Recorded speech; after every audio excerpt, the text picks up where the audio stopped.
down in the chat as well. So maybe there. Oh, okay, I got it. It's fine. All right. So again, as he was saying rightfully, what I'm gonna say, and I want to give props also to Fabio. Fabio is not here; he was detained in another meeting, but he was also instrumental to preparing this presentation. So props for him. And Fabio is my partner in crime in the social presence team at TOSUM. Now, when Igor and Tayana asked us to prepare this presentation, we actually got it was an extensive process, in fact, because it took us months to submit this to the attention of ACM TOSUM, the editorial board. And of course, any activity that matches the journal has to be condoned at the editorial board level, which this one is. So this is definitely it's TOSUM sponsored. So I hope you enjoy your time. And I also took the liberty of stealing a few slides from our main man, editor-in-chief, Professor Dr. Mauro Pezzer, whom some of you might know. He's a name in software testing and analysis and to some extent maintenance and evolution and so on. All right, so what are we up to today? I will tell you, as Igor is saying, a bit more about TOSUM, what we are up against. Now, TOSUM, as you might know, is the ACM Transactions on Software Engineering and Methodology. It is, in fact, the one of the three of the triumvirate in software engineering, the three top tier, top journals for the field, namely IEEE Transactions in Software Engineering, TOSUM, and then you have EMSI. These are, considered the top of the top. So I took the liberty of preparing a presentation about, a little bit about what TOSUM is and what people are saying at TOSUM and for TOSUM, and also a few tips and tricks on what really makes a good paper for TOSUM. This draws mainly from a number of sources out there. Also, for example, a couple of papers. There's a very nice paper and presentation by Alex Orso. So props for that. Thank you, Alex. I stole most of your slides. So he's gonna want a wine offered at the next conference in which we are because of that. So that's fine. I'm gonna give you your wine, Alex. Don't worry. Because this is streamed. He might end up seeing this. We don't know. But Alex Orso, good guy, very good guy. Props. All right, then good TOSUM papers, good TOSUM reviewers, right? So a paper is nothing without the reviewer, and the review is just a piece of paper, but it is in fact the review and the reviewers that turn it into science. And that's why we're interested. And then I'm going to give you a few concluding remarks and sort of take home messages. All right, so first things first, a few fun facts about TOSUM, and I'm going to start with a few numbers. Now, you might know that TOSUM is indeed the top journal, but over the years, since we got office, we picked up office in 2017. And that's really the period that I can vouch for. But over the years, it has seen some sort of diverse perception in the field. Like, for example, in 2016, it was ranked, I think it was 2015, it was ranked Q3, and then it was bouncing back and forth between Q2 and Q3 for a number of years prior to that. What we are very proud of is that since we picked up office as part of the editorial board, chiefly Mauro Professor Pezzer, we have boosted the numbers that reflect TOSUM, like, for example, the numbers of submissions, numbers of accepted papers per quarter, number of actually published papers per quarter. So, for example, before 2015, it was not uncommon for you to wait over a year, if not even 18 months, to see your paper manifesting in some form or another, like online or even in a paper format. Paper format was nuts. It was terrible back then, and you needed to wait like 2-3 years to actually see the paper in paper. That's not a reality anymore. Of course, now we have digital delivery, but TOSIM has been speeding up also the process in that respect. Now, the good thing about this is that all of the numbers that describe the venue have been going up consistently. So, for example, the impact factor has been increasing by a factor of 0.3, which is a good thing. So, for example, in this, you can see that according to the Web of Science journal citation reports, the impact factor was boosted by 0.6, in fact. 0.6 in numbers, but on a scale of 1 to 10, or from 0 to 1 is actually a factor of 0.4, 0.3, 0.4, something like that. And it is, in fact, the best result since 2009. That's over 10 years ago. So we must be doing something right. And in fact, the Simago image ranking puts TOSIM back to the seat of the main journals. That's Q1, Q2. And it is being posed as that for the last 3 to 4 years. In fact, we are bordering Q1. So if you take a look at the numbers, and you can do that. These numbers are open source. You can actually go and get crazy with bibliometrics. If you take a look at the numbers, then you will see that the numbers themselves are actually consistent with a Q1 journal, but these need to be consistent for, I think, 4 years in a row. And then our ranking will be moved up to Q1, but we are getting there. So Mauro will stay in office until 2023, I want to say. And that's, I think, when we will get, or 2022. I think at the end of 2022, we might already get our Q1. Well-deserved Q1, I would say. So let's see. What did we bring to the table? What are we possibly doing right? First of all, definitely to continue special sections. So this gives you, in fact, an opportunity to become a guest editor for you tenure trackers or tenured out there. In case you want to become a guest editor to ACM TOSIM, that's very much indeed possible. And if you have a specific topic that you want to address with these continuous special sections, what you just need to do is contact a associate editor, like, for example, myself, and discuss this option with him or her, and we can try to make it happen. Typically, these are spaces left for all sorts of very nice and nasty topics. Like, for example, we have a continuous special section on, I want to say, security and software engineering, and then the other one is, I think, is AI for and software engineering. So artificial intelligence and artificial intelligence, software engineering, or software engineering for artificial intelligence, and so on. Then we also added a survey area. Now, for those of you who are younglings or Padawans in the subject, you should know that surveys is really how to build up your citation count. But TOSIM up until 2017 was not accepting surveys. If you go, you can actually go and do this exercise yourself. You can go and check on the papers that were most cited, and you will see that TOSIM didn't really accept surveys as part of its outfit. Now they do. We do. There's a special section for that as well, and it actually follows a special process because we also check for the ranking of the resources that have been used for the survey. So it is, in fact, a pretty qualitative process. So if you have done some good work in terms of surveying the state of the art, this is really where you want to send it, because it's the Lord's work, and by Lord I mean science.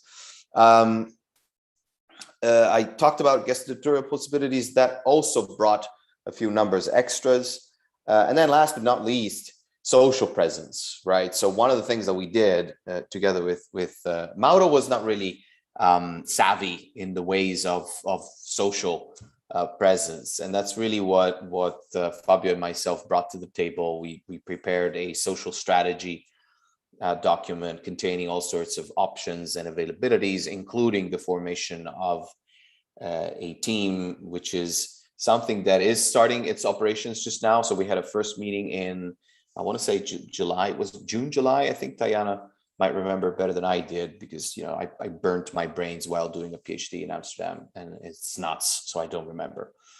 But I want to say, I think it was supposed to be maybe towards the end of May, and that's going to pick up pace even more. And in case you want to go and take a look, social presence, it reflects three major outlets, namely Twitter, and then you have Facebook pages, and then we have a LinkedIn page. Now, I was saying four because we are also looking to have all sorts of I want to, maybe domain specific is not the right word, but there's all sorts of geographical areas which are not necessarily achieved by or covered by Twitter or Facebook or either. So I'm thinking China or those sorts of whereabouts, and then we will use specific social networks for that. This is in the plans, is in the works. So it hasn't been manifesting yet, but it will. And so stay tuned for that. And it seems to be going very well. So the numbers from a social perspective are also boosting. So please help us out. Take a few minutes to like us, because we like you as much as you should like us. And we would like to have your like if you want. And you're Brazilians, which means you have sun in your heart. We want sun. We need sun. And this is the Netherlands. And this is actually, I'm visiting professor also at Politecnico in Milano, and the weather sucks just the same. So just like us, we need your sun and your energy. Right. So how are we doing strategically now? Again, since 2015, we are no longer Q1, but we are getting there again. Now, if you take a look at the numbers between 2015 and 2018, that was from a previous editorial board. Those numbers are not enthusiastic, but the numbers are growing, as I've shown you. So there's a good chance by the end of 2022, we might again get a Q1, which is, I guess, a good idea. So if you publish papers in TOSEM, then you are very much publishing a paper in the key venues. In one of the key venues, what are the other competitors to our endeavor? You have things like, as I said, IEEE TSC, and then you have the Software Quality Journal, which is not really competitive as TOSEM and TSC, but it is in fact addressing more or less the same topic. And then you have GSS, that is also in fact a very good venue. I think you also had a keynote in this conference by some of the people involved in JSS, like Paris or Dave Shepard or some of those folks. There's very good guys, very good folks. They're doing very good work over there as well. Last but not least, the one thing that I want to mention is there are ways in which each of these venues, I think, are different. And I try to not give you boring lectures about how to write a paper and how to be a reviewer. I try to focus a little bit on what I learned as a reviewer and as an editor-in-chief. No, not in chief. I wish I was in chief. I'm not in chief. An editor of TOSEM and a writer for TOSEM. And that's what we are up against. I think there's questions. Is there questions? Let me see. It's a question in sobre todo essa palestra. Vamos a mostrar el sol brasileiro. Yes, thank you, Tayan. Exactly. I completely agree 1000% with every word. All right, so lectures and lessons and tips and tricks to throw out a paper at a venue such as TOSEM. You don't want to send just any paper to TOSEM. Let's face it, TOSEM is in fact a top journal. So if you send preliminary work or work which is immature, there's a good chance it will be desk rejected by either Mauro or the likes of me, which is fine. Rejection is not a bad thing. The road to success is paved with rejection. Rejection is success training. Failure is your lecture number one. There's no learning without failure. So be prepared, people. That's really what you're up against. But I will try to give you a number of lectures that will try to address how to maximize your chances to get through, and also how to identify a good idea, right? So good ideas start from good topics, right? I'm not saying that if you want to publish in TOSM, you should stick to these topics. But this is the word cloud that reflects what kinds of topics have been published previously successfully in the venue. There's all sorts of testing and debugging activities going on. There's all sorts of, let's say, topics that span pretty much all of the phases and steps and even challenges in software engineering, like configuration management or verification or typing or development frameworks, what have you. Now, I want to say what really makes a groundbreaking idea would be the conjunction of these topics. Typically, what you see is that reviewers will like to review a paper which is inside their comfort zone, but what really makes a good paper or a competitive paper is a paper that combines insights or combines ideas that span maybe process-wide challenges or specific types of issues that address maybe niches inside each of these topics. Like, for example, one of quote unquote the core businesses of my research line is social software engineering or social debt. Now, in that respect, there's all sorts of things that we have done in TOSM. A couple of papers that I've submitted and successfully got accepted reflected the extent to which, for example, social issues impact technical issues and vice versa. And so how to combine insights, for example, from social networks research with whatever issues and challenges the poor practitioner on the field can actually do. And apply those lectures in action. Right, so besides the topics, suppose you have your topic laid down. Here's a few tips and tricks that I've learned myself. Because what really helps is applying these series of concrete practices. Now you can take a look at the papers which are out there to, meta studies on how to achieve a good paper, but I think there's no silver bullet formula. I'm just going to give you a bunch of my thoughts here, and of course, this is open to discussion. So we can definitely have a good Q&A at the end of this, maybe. First off, know your audience. So communities, reviewers belong to communities. Science is a community endeavor, so it is just unavoidable for you to understand and know who you are talking to.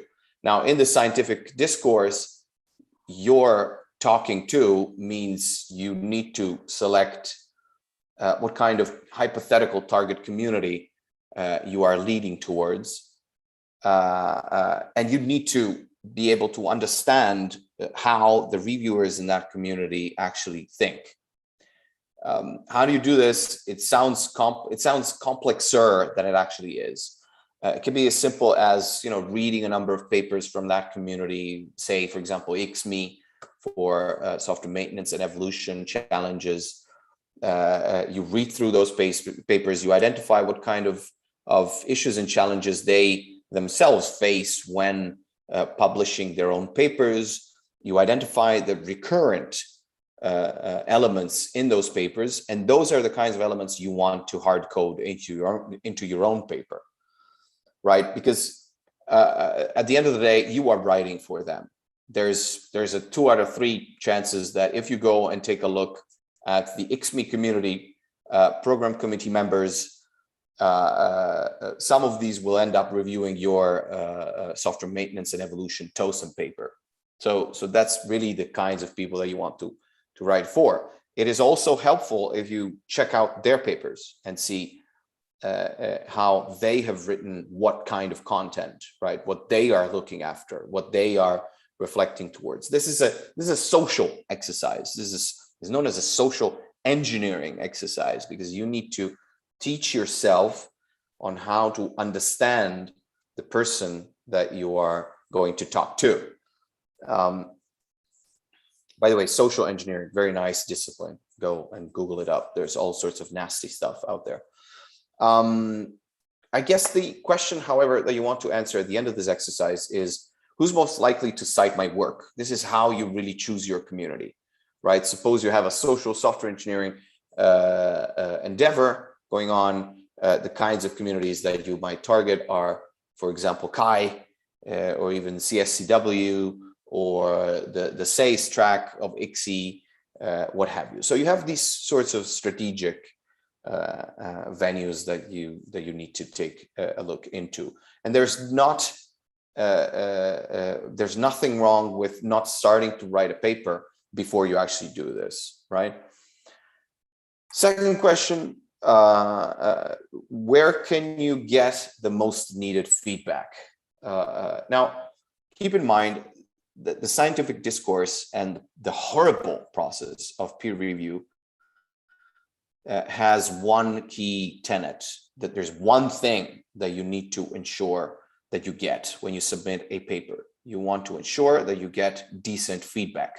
And that's also why I always recommend all of my PhD students and all the people that I've worked with to target a top journal first with a more or less mature result, because that top journal is most likely to deliver to you the most effective, the most needed feedback, because you trust the reviewers, you trust the editors, and they have been selected for a top journal because they are presumably some of the top researchers in the field. So that's really where you want to lend to bet your coins.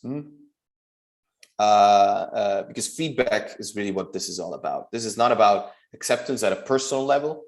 Of course, if you, like me, have a giant ego, then when your paper is accepted, then you will cheer and celebrate, and it doesn't give me as much satisfaction now as it used to 12 years ago, but it does give you an ego boost when you get your TOSM paper accepted, and that's a good thing. There's nothing wrong with it. But keep in mind, feedback is what you're after.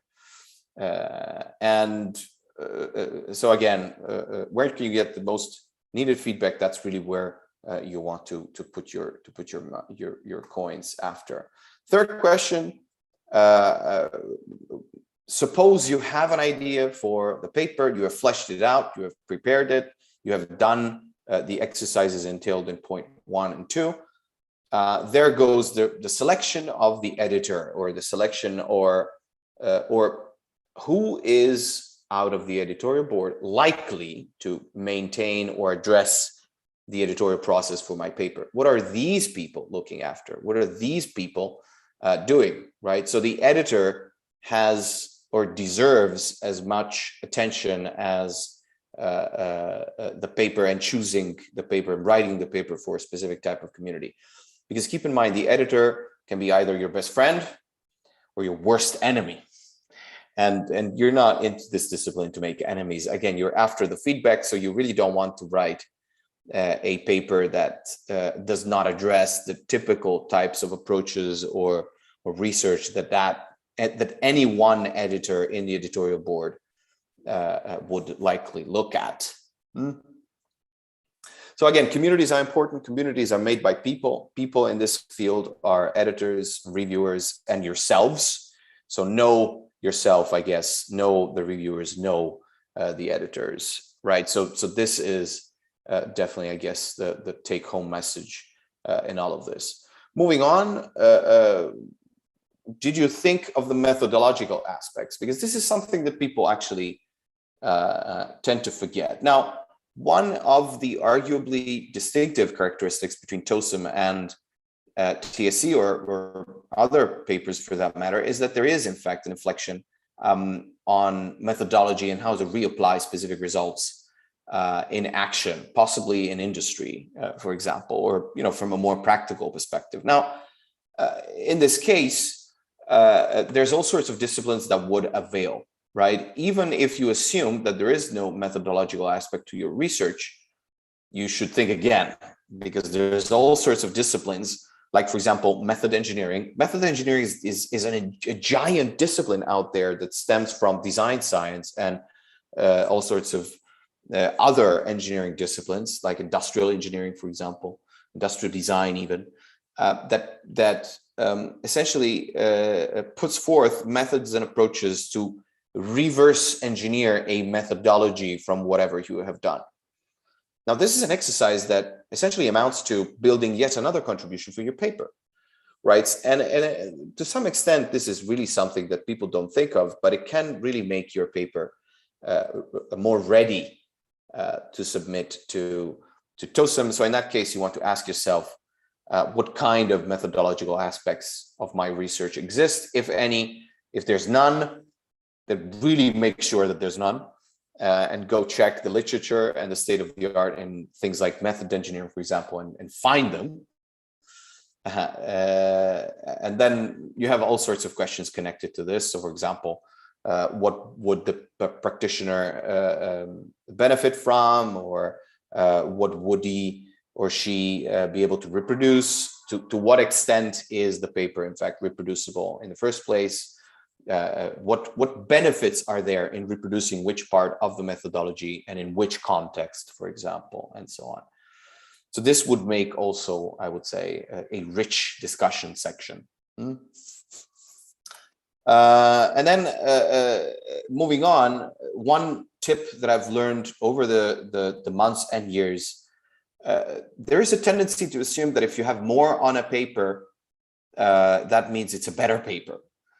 So, for example, I've heard multiple times things like, okay, let's combine these two reasonably mature results into one apparently more mature result, and let's send it. Two good papers combined will not make one good paper. A paper has one and only one message, which also means more isn't always better. Sometimes it's just more.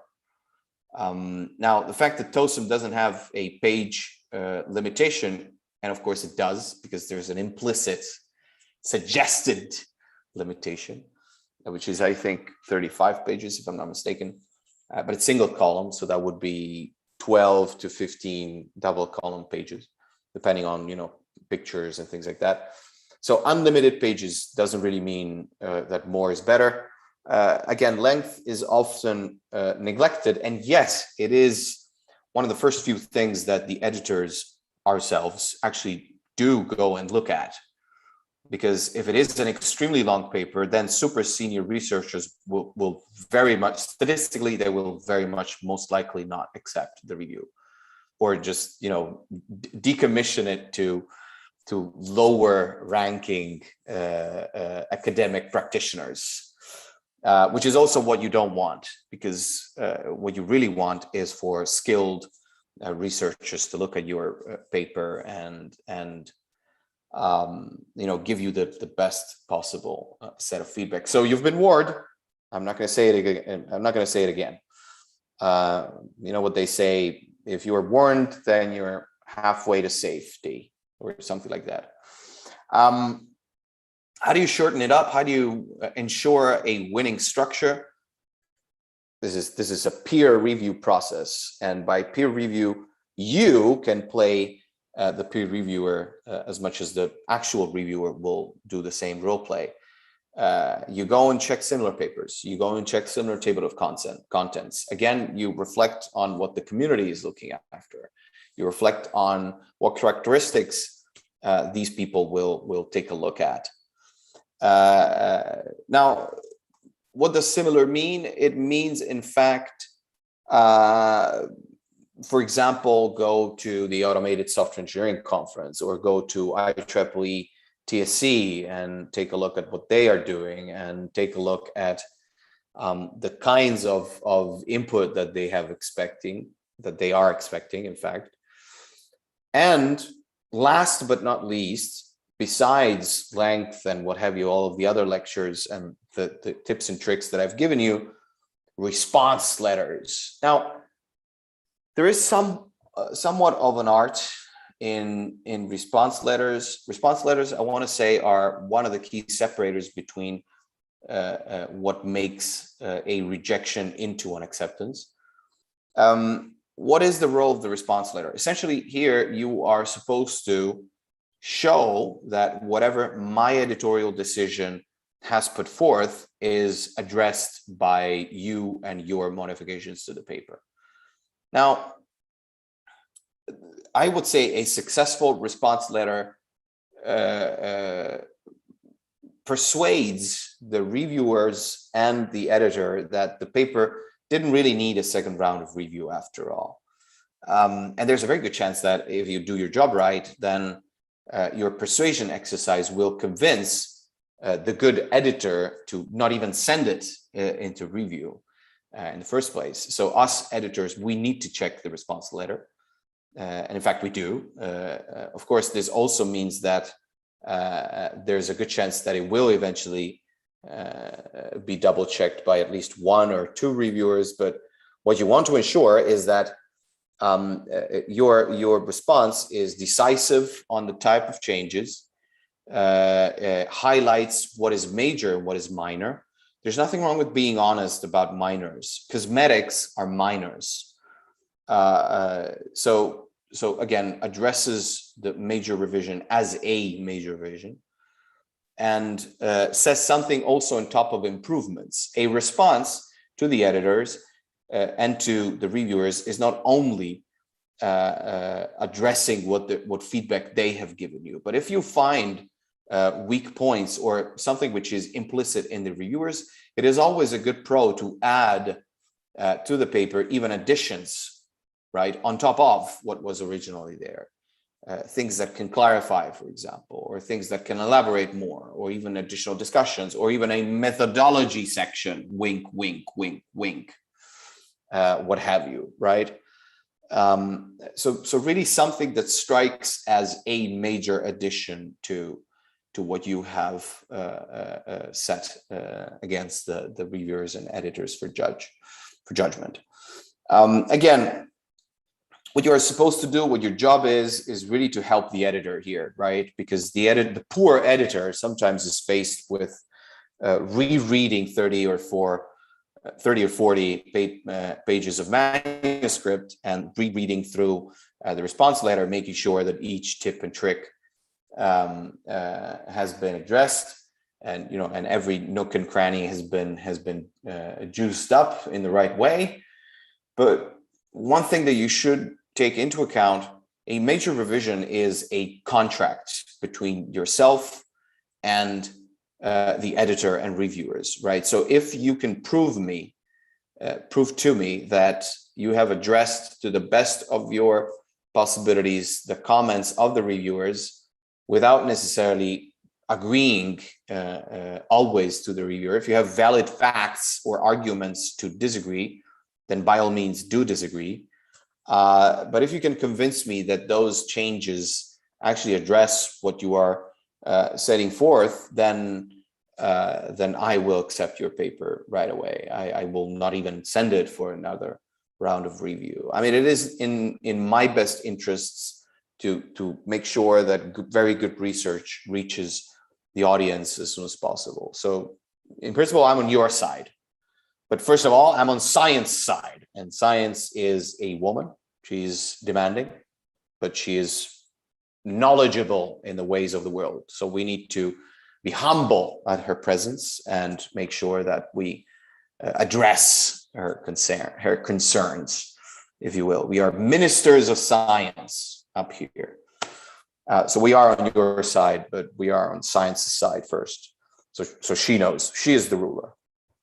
All right, so major revision as a contract. I think I forged this. I made it up, but it is in fact a nice metaphor. It is in fact a contract that you have established between yourself and the editor.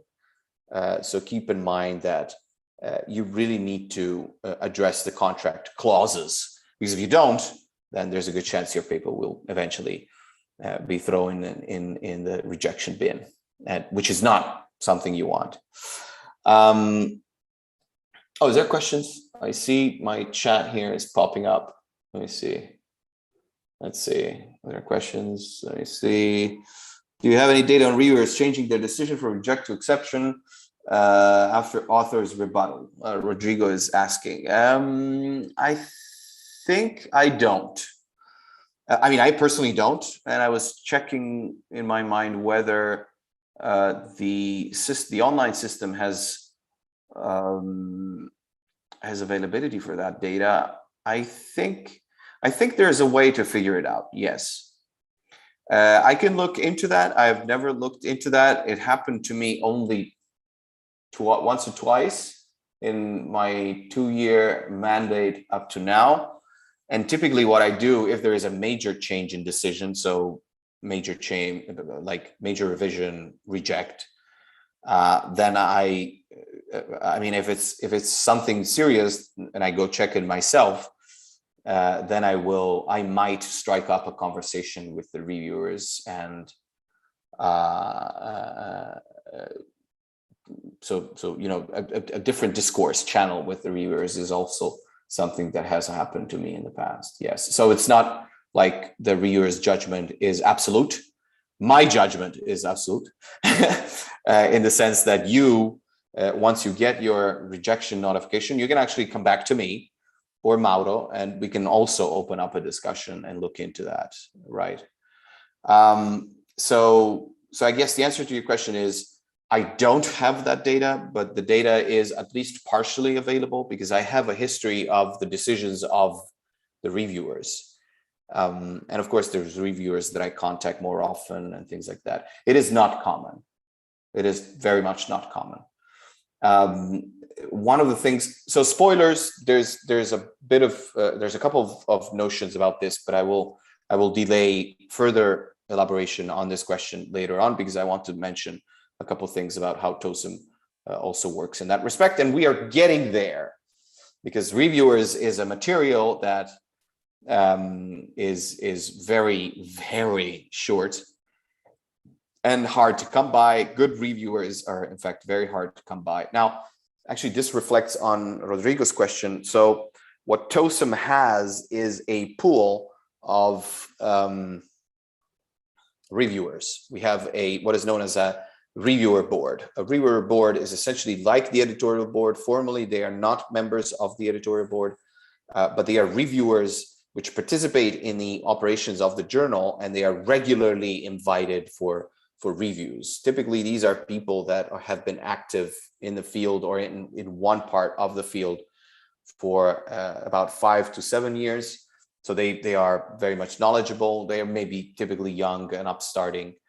And new editors are picked from the reviewer board. So for example, you need to be a reviewer in the reviewer board, and you enter by nomination only.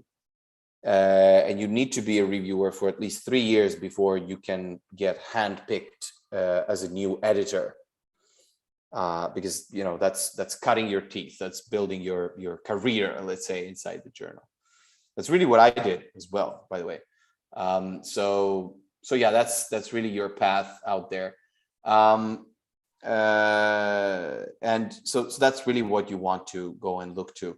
Now, what are the let's say the series of stages that your revision will undergo through, besides, of course, the stages of acceptance? TOSM is, as you know, a double-blind peer-reviewed journal. It is not triple blind, but you have, in fact, the option to go triple blind if you are so inquired, but then you need to tell us why. Now, in the process of reviewing, what I want to make sure that you understand is, oh, sorry, that was a hidden slide. Reviewers themselves are, let's say, they are not only part of the meat grinder, but they are, in fact, the people that we reach out to make sure that they give you the right feedback. So if you send me a paper that deals with any one topic, I will not send you or your paper to the person who is most likely to give me a fast review. I will send it to those that are very much on topic and are most likely to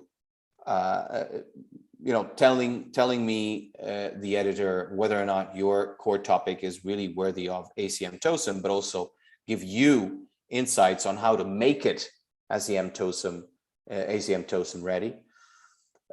What kinds of characteristics does this process reflect?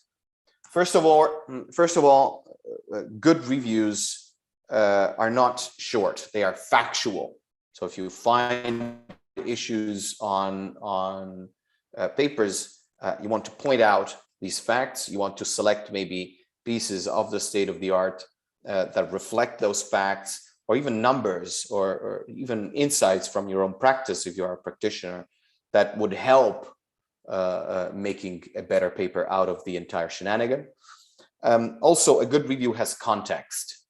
You as a reviewer come from a specific community. Now, if you are giving judgment on, let's say, a statement of the paper writer or the author, you also need to give context to that judgment. You cannot say a paper is out of place because you think it is out of place. It is not sufficient. What we want you to do is to build a perspective around whatever feedback you're giving, whether it is from the perspective of the practitioner, from the perspective of the software maintenance and evolution researcher, or what have you.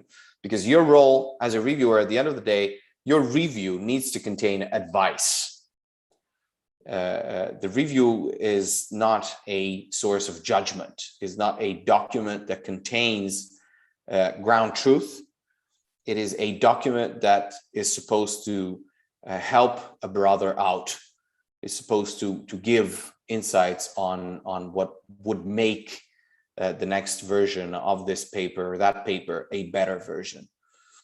Now, I have seen a few instances of what is known as flaming. So, comments and reviewer issues or reviews which are written in some sort of condescending attitude. Now, I studied these kinds of issues, and I know they are recurrent in our community. That's also why I take it as a rule of thumb to review the review and make sure there's no such, things like harsh language or, gender-related comments, or gender neutrality is also something that we are looking at the editorial board level. So these are the kinds of aspects that make a good review from the what and how perspective. In terms of features, there's all sorts of guidelines out there that you can go and take a look. As a matter of fact, there's a large number of papers that have been addressed, that have been addressing the topic. So I'm not going to spend too much on this issue right here. What I'm going to go ahead and say is you should really focus on what makes a difference and what makes a difference for you, because a review at the end of the day is in fact a biased, personal, professional judgment. So if presentation really makes a difference for you, then you shouldn't be reviewing in the first place. Sorry. No, I'm not saying that. I'm saying if there are things from a presentation perspective that you would really like to see, like, for example, an architectural diagram for a tool, then that is something you want to ask. So you can make this into your own personal reviewing style. But then at the end of the day, a journal paper is supposed to have a mature result. So the review itself needs to reflect on the maturity of that result, on its evaluation, on the extent to which it conveys this mature or maturity nature. So it needs to be something that you yourself are confident as a reviewer that you can send to your friend, the practitioner, and he or she will be able to put it right to action in his or her own industrial turf. Last but not least, as a reviewer, I also expect you to reflect on the methodological aspects of the work that is being put forth to you. And by methodology, I mean reproducing whatever is in your paper in a more practical sense. Now, I'm not saying every paper should have a methodology. I'm saying a good reviewer will also spot a methodology opportunity where the author hasn't. Now, what really makes you as a good reviewer, besides writing down good reviews, and what I'm saying here reflects a matter of personal attitude, and this is you participating more actively in that community. Remember, you're part of a community, you need to give something back. Being a good reviewer is also part of the unwritten code of honor of the software engineer, practitioner, and academic in this case, but all sorts of other communities also all across the board. Now, again, you as a reviewer, first things first, you represent an entire discipline to some extent, or a sub area of the discipline. Now, given that you are required to represent this sub area of the discipline, I, the editor, give you the baton, but you are not supposed to throw out opinions that reflect the discipline itself. You want to focus on facts. You want to focus on anything that you can substantiate, stemming from your own knowledge in that perspective, in that turf. Also, what really makes the good reviewer is you are timely. You want to be timely because even 2-3 days of your review delay can also mean 2-3 days of my decision delay, which can also mean 2-3 days of Mauro's decision delay. And if you add weekends around these 2-3 days, then you have 3 weeks or 4 weeks even, right? And you know better than I do that in our sector, being timely is really with specific ideas, being timely is really a must-have, especially for some specific topics. So really, try to take this into a good account. Next in line is using good arguments. Now, a lot of reviewers, I find it very strange that there's all sorts of ways to argument. One is argumentation by example, one is argumentation by state of the art, one is argumentation by counter example, and so on. So these are the kinds of devices that you want to use. But even if you are factual with whatever you are saying in your review, you need to argue yourself. The fact that you are the reviewer doesn't mean that whatever you say is written in stone. You still need to argue why what you are saying makes more sense than what the authors are saying, because this is peer review, right? And this peer process needs to put both the reviewer and the author at the same level. So you, the reviewer, I expect you to behave like a soldier of science and argue whatever decision and feedback you might be wanting to give. Besides this, what I also expect from the reviewers that I typically conduct, and I've had are actually 2-3 rounds where I've asked reviews to be revised, is because one of the things that reviewers do not too much is reflect on their knowledge of the state of the art on the feedback that they are giving. So the good reviewer, I guess, is very much aware of the state of the art and is able to point the author in the direction of works that either strengthen his own in terms of definitions, either offer baselines for comparison, or offer all sorts of argumentations or related work or prior work with respect to similar issues and challenges, or even opportunities for discussion, right? These are all the tips and tricks that the reviewer needs to apply in his or her own practice, because at the end of the day, writing a good review is as much important as writing a good paper. And last but not least, the good reviewer is aware of the community, right? I see sometimes that, reasonably old-fashioned individuals in the community tend to have a very much aware knowledge over a specific community, but they don't necessarily reflect on that knowledge over the years. So for example, if I contact people that have been playing this game for 20 or 30 years or so, then they might have a specific, very much biased perspective over the community. And that also negatively reflects on the quality of their review. There's nothing wrong about having a specific issue or knowledge over a specific community, but you yourself want to, when you start even a review, want to embrace the proceedings of your own community or sub-community for that matter, and try to see what is going on in that community, what is being said, what is important in that community, who is saying that, who is part of the program committee of that community, what is going on, right? What is the state of the art from the perspective of that sub-community or what have you, because that is the standpoint that you, the reviewer, really need to reflect upon. Okay, so that's it about that. A few just recaps and concluding remarks.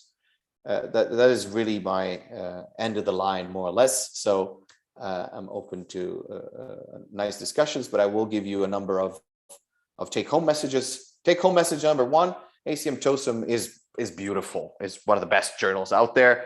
You should definitely submit your paper to ACM TOSM. You really have to, right? It's a very good journal. It is, in fact. I'm not BSing you here. It is a very good paper. It is not paper. It is a journal that welcomes very good papers, and we are making it the best we can. So trust in us. Now, how to write good papers is not a silver bullet formula. It's not like I can teach you from the wisdom I've gathered on the resolution of truths. Practice will definitely get you there, but if you do apply the tips and tricks that I've learned over the years, and I try to convey in these slides rather simplistically, I think it should really get you there. In terms of reviewing and how to be a good reviewer, this is peer review. Science is a community effort. Peer review is part of the job. If you don't like peer review, you probably want to change endeavor. But keep in mind, even in industry, for those of you who are practitioners, peer review is part of the deal just the same. If you are part of an industrial endeavor, you will submit proposals or call for tender. And that also is peer review out there, right there. Of course, there's a business aspect going on over there, but that doesn't make it not peer review, right? Now, again, review is a necessary evil. Make it, from the reviewer perspective, make it as useful as possible. And just, don't be an ass, I guess, right? So you are part of a community. We're all brothers in arms here. We're all working for science, and science really likes it when her kids play around nicely with each other. So really, I guess what I'm saying is play around nicely with yourselves and us and everyone. That's I guess the take-home message here. I hug everyone constantly, and I wish I was there to hug you. I hug you virtually, and I would have hugged Iggy if I was there. And if there were more hugs in all communities out there, I think it would be a better world. So start hugging by making good reviews, I guess. Okay, and if you don't, then there's a good chance that people will chase after you and shoot you down, because you might not know, but people remember. And I also saw instances in which both the author and the editor could spot who was reviewing which paper in their own respective peer review process. So keep in mind, this is a reasonably small community. It's about, let's say, 3,000-4,000 people. So it is a very closed world, what you would call small world topology.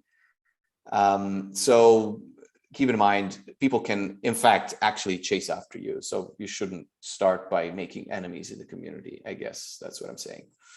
And that's really it on my side. That's the last of my points. So if there's any questions or discussion points, I'll be happy to reciprocate with the best answer I can give you. Thank you very much, Damian. So my pleasure. Yeah, we already have a question. So Rodrigo is asking, what is the criteria to be a TOSM reviewer? Oh, that's a good question. So again, the people for the reviewer board I'm going to say two things. On one hand is the reviewer board, and then on the other hand is how I find reviewers also in case I don't find them in the reviewer board. So to join the reviewer board, you want to make sure that you are visible in the community, which also means you are submitting papers to conferences where TOSM is normally doing, for example, a journal first showcase like ICSE, ASC, ICSME. So if you don't have a paper there, then there's a good chance you won't fall onto our radar. On the other hand, if you are active in the field for about 4 to 5 years, then there's a good chance you can be handpicked as a reviewer. If, in fact, your profile matches this description, feel free to reach out to an editor you know in the editorial board and propose yourself as a member of the reviewer board, because we are, in fact, looking for good reviewers, and maybe you can be the next in line. All right, so more questions. Jose is saying, could you tell us the most striking experience you had in your career that helped you to be in the position you have today? Most striking experience. Oh, that's a very good question. I can tell you what the most striking experience was. I wrote my first single author paper. So if you go and check out my papers, you will see that there's 2 papers that I've authored as a single author. That is, in fact, the most striking experience. On the one hand, in one of these 2 papers, I was doing a mathematical modeling exercise to figure out what was the economical value connected to one specific aspect of social debt. In case you might want to know, just go and take a look. And then on the other paper, I conducted formal concept analysis of GDPR. Now, the reason why this was striking is because I did it all by myself. So I had to force myself to be both the author and the reviewer of the same work, right? So this going back and forth, this role-playing game that I had to undergo through, and in both cases, I think it took me something like 3 to 4 months end to end. This whole endeavor is something that I would say anyone should undergo through, because it really teaches you how to think like a reviewer and how to show, dissect your research design and your research results and discussions and what have you into a way that would be acceptable at a major journal. And both of these papers, in fact, happily, they landed in top journals. So that's a good thing, I guess. And in fact, it was very much pivoting for me. At least that's my experience. I hope that answers your question, Jose. Any further questions? Any questions? So let me I'll drop a last one, Damian. Yeah, sure. How do you see TOSM moving towards more open access kind of policies and this kind of stuff? Oh, that's a very good question. So I think you're saying something like Plan S, or things like that. So kind of like both sides. I'll say like both opening the artifacts and ACM, TOSM-S, and open journal. I'm looking at both sides of the coin. If you right. I can tell you my own opinion. Of course, this doesn't reflect necessarily the opinion of the editorial board or the ACM TOSM editor-in-chief. We have had discussions about this, and for those of you who don't know, there's a lot of controversy currently in the field reflecting, open access and long-term sustainability of the peer review process as we know it today. Not peer review, but also publication in general. Now, what I want to say about this is, from the perspective of the editor, it really doesn't make a difference whether we go for fully open access or even, they have all sorts of these variations like gold open access, green open access, things like that. I think what is really important is for the papers to be straightforward, directed towards a format which is most accessible. So I think there's three characteristics of a paper. The paper needs to be accessible, not only in terms of writing, but also in terms of availability online for fruition. A paper needs to be practical. It also means that, you know, a practitioner, as much as a researcher, would be able to, in principle, apply at least a part of it, maybe not all of it, but at least a part of it.